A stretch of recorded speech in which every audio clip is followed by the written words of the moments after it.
तो दर्शक बंधु बर्तमान आम राज्यर मुख्यमंत्री श्रीजुक्त मोहन चरण माझी आम राज्यर समस्त माँ मौसी एवं समस्त महिला गोटे बड़ खुशी खबर देइछंती। जो खुशी खबरटी रही जे वर्तमान सुभद्रा योजनार द्वितीय किस्तिर टंका आपण मानकु मार्च मासरे मध्य मिलिबाकु जाउछि एवं ता सहित बाकी जो महिला माने ए पर्यंत सुभद्रा योजनार टंका पाई नाहांती तो सेमानंकु मध्य नुआ वर्षरे गोटे सरकार भेटी देबाकु जाउछंती। तो भिडियोटी को शेष पर्यंत निश्चय देखंतु जहाद्वारा आपण माने समस्त डिटेल्स मध्य जानि परिबे जे मार्च मासर केउ दिन आपण मानकु सुभद्रा योजनार द्वितीय किस्तिर टंका मिलिबो एवं ता सहित एही द्वितीय किस्तिर टंका केउ महिला मानकु मिलिबो एवं आपण मानकर जो महिला माने ए पर्यंत प्रथम किस्तिर टंका पाई नाहांती तो सेमानंकु वर्तमान केउ तारिख रे सुभद्रा टंका प्रदान करा जिवो। तो निश्चित भाव में वीडियो को गोटे लाइक करिवे एवं चैनल रे नुआ हैथिले चैनल को मध्य सब्सक्राइब करनेबे। तो दर्शक बंधु आपण माने स्क्रीन रे वर्तमान देखि पारुथिबे जे जनवरी शेष सुधा 1 कोटी महिला को सुभद्रा टंका दिया जिवो। मार्च रे एका संगे कोटिए हिताधिकारी को मिलिबो द्वितीय किस्ती टंका ए नै सूचना देले मुख्यमंत्री मोहन चरण माझी। तबे दर्शक बंधु आपण माने समस्त जानिथिबे जे वर्तमान सरकार तरफरु मोट 3टी पर्याय रे पाखापाखि 80 लाख महिला को सुभद्रा योजनार प्रथम किस्तीर टंका प्रदान करा जायछि किंतु एबे सुधा भी आहुरी 20 रु 22 लाख महिला सुभद्रा योजनार प्रथम किस्तीर टंका पाई नाहांती। तो सेमाने केबे टंका पाइबे ए नै कि वर्तमान बहुत प्रश्न मध्य उठुथिला जहाकु नै कि वर्तमान आमर मुख्यमंत्री मोहन चरण माझी गोटे उत्तर देइछंती बा आमर महिला मानकु गोटे खुशी खबर देइछंती जे वर्तमान आपण मानकर जनवरी मासर शेष सुधा बाकी जेउ महिला माने भी सुभद्रा योजनार टंका पाई नाहांती सेमानंकु समस्तंकु सुभद्रा टंका देई दिया जिवो एवं ता सहित प्रथम किस्तीर टंका समस्ते पाई सारला परे बा आपण मानकर जनवरी मासरे समस्त महिला को बा हमर 1 कोटी महिला को सुभद्रा योजनार प्रथम किस्तीर टंका देई सारला परे तार ठीक गोटे मास परे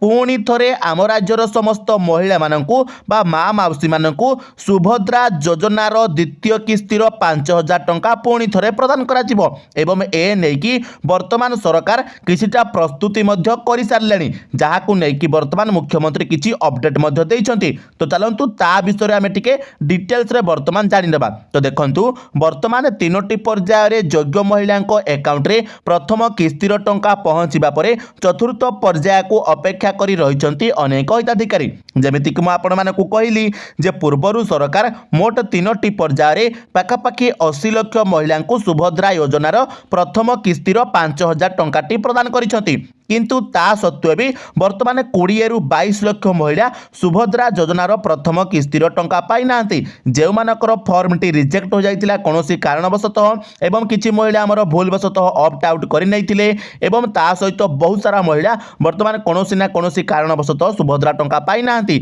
एवं से माने ए नै कि वर्तमान चिंतित अछंती जे आमकु केबे चतुर्थ पर्याय रे सुभद्रा योजनार प्रथम किस्तीर टंका प्रदान करा जिवो। तबे ए नै कि वर्तमान हमर मुख्यमंत्री श्रीजुक्त मोहन चरण माझी अपडेट देइछंती जे चतुर्थ पर्याय टंका डिसेंबर 25 रे देबाकु थिबा बेले एहाकु स्थगित करा जाइतिला। तेबे ए नै वर्तमान चतुर्थ पर्याय को नै कुहा जाउची जे एही टंका आसंता 2025 जनवरी रे सरकार पठाई पारंती। तेबे दर्शक बंधु आपण माने समस्त जानिथिबे जे सरकार को तरफरु बा हम मंत्री को तरफरु पूर्वरु मध्य आपण मानकु कुहा जाइतिला जे बाकी हमर जो 20 रु 22 लाख महिला सुभद्रा योजनार टंका पाई नाहांती सेमानकु डिसेंबर 25 तारिख रे सुभद्रा योजनार टंका प्रदान करा जिवो किंतु परवर्ती समय सरकार कोन कले ना एही तारिख को बदलाई देले एवं डिसेंबर 30 तारिख भितरे आपनकु समस्तंकर वर्तमान जांच करिबा को कहिले जेउ माने भी बाकी महिला वर्तमान सुभद्रा योजनार टंका पाई नाहांती तो सेमानकु समस्तंकु वर्तमान डिसेंबर मासर 30 तारिख भितरे सेमानकर जांच प्रक्रिया शेष करिबा को पड़िबो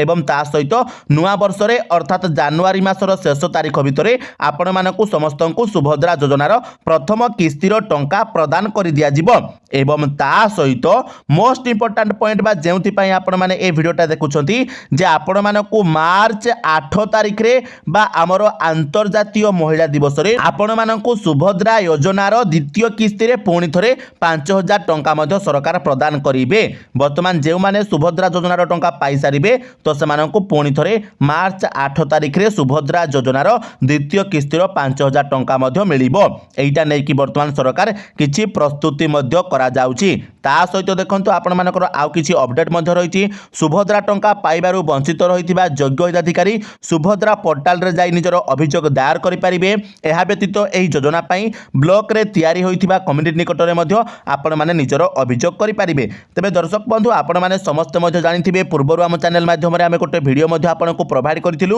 ଯେ ବର୍ତ୍ତମାନ ସୁଦ୍ଧା ଯେଉଁମାନେ ବି ସୁଭଦ୍ରା ଯୋଜନାର ଟଙ୍କା ପାଇନାହାନ୍ତି ସେ ଯେକୌଣସି କାରଣବଶତଃ ହେଉ ଆପଣଙ୍କର ଷ୍ଟାଟସଟି ଅଣ୍ଡର ପ୍ରୋସେସ୍ ଥିଲେ କିମ୍ବା ଆପଣମାନେ ଭୁଲବଶତଃ ଅପ୍ଟ ଆଉଟ୍ କରିନେଇଥିଲେ କିମ୍ବା ଆପଣମାନେ ଫିଲ୍ଡ ଭେରିଫିକେସନ୍ ବଗେରା କରିନଥିଲେ ବା ଭୁଲ କାରଣବଶତଃ ଯଦି ଆପଣଙ୍କର ଫର୍ମଟି ରିଜେକ୍ଟ କରିଦିଆଯାଇଥିବ ତାହେଲେ ଏସବୁ କମ୍ପ୍ଲେନ୍ ଆପଣମାନେ କ'ଣ କରିପାରିବେ ସୁଭଦ୍ରା ଯୋଜନାର ଅଫିସିଆଲ ପୋର୍ଟାଲରେ କରିପାରିବେ। ଏବଂ କେମିତି ଆପଣମାନେ ଅଭିଯୋଗ କରିବେ ସେ ନେଇକି ଆମେ ଆପଣଙ୍କୁ ଗୋଟେ ଭିଡ଼ିଓରେ ଲାଇଭ୍ ମଧ୍ୟ କରିକି ଦେଖାଇ ଦେଇଥିଲୁ। ତ ସେ ଭିଡ଼ିଓକୁ ଦେଖିକି ଆପଣମାନେ ସମସ୍ତେ ବର୍ତ୍ତମାନ ଅଭିଯୋଗ କରିନିଅନ୍ତୁ କିମ୍ବା ଯଦି ଆପଣମାନେ ନିଜେ ଅନଲାଇନରେ ମଧ୍ୟ ଅଭିଯୋଗ କରିପାରୁନାହାନ୍ତି ତ ଆପଣମାନେ ସେ ଜାଗାରେ କ'ଣ କରିପାରିବେ ନା ଆପଣଙ୍କ ନିକଟସ୍ଥ ଅଙ୍ଗନୱାଡ଼ି କର୍ମୀ କିମ୍ବା ଆର୍ଆଇ କିମ୍ବା ତହସିଲଦାର ଏମାନଙ୍କ ପାଖରେ ଯାଇକି ମଧ୍ୟ ଆପଣମାନେ ଗୋଟେ ଦରଖାସ୍ତ ଲେଖିକି ଦେଇପାରିବେ ବା ସେମାନଙ୍କ ପାଖକୁ ଯାଇକି ଆପଣମାନେ ଅଭିଯୋଗ ମଧ୍ୟ କରାଇପାରିବେ ଯେ ବର୍ତ୍ତମାନ ଏହି କାରଣ ପାଇଁ ଆମକୁ ସୁଭଦ୍ରା ଯୋଜନାର ପ୍ରଥମ କିସ୍ତିର ଟଙ୍କାଟି ମିଳିନାହିଁ। ତ ସେମାନଙ୍କ ପାଖରେ ଆପଣମାନେ ଅଭିଯୋଗ କଲେ ସରକାର ବର୍ତ୍ତମାନ ତାର ଯାଞ୍ଚ କରିବେ ଏବଂ ଯାଞ୍ଚରେ ଯଦି ଆପଣମାନେ ପ୍ରକୃତ ଯୋଗ୍ୟ ହିତାଧିକାରୀ ହେଉଛନ୍ତି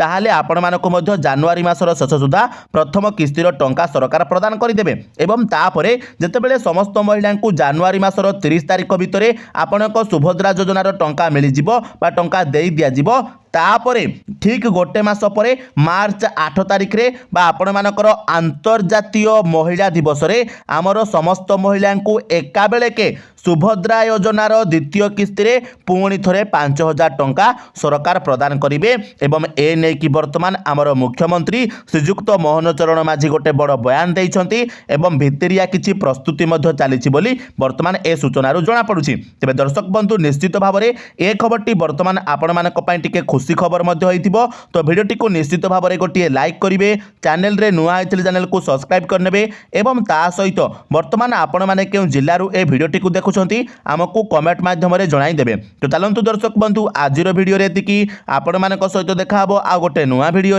से पर्यंत विदाय दिंतु। जय जगन्नाथ।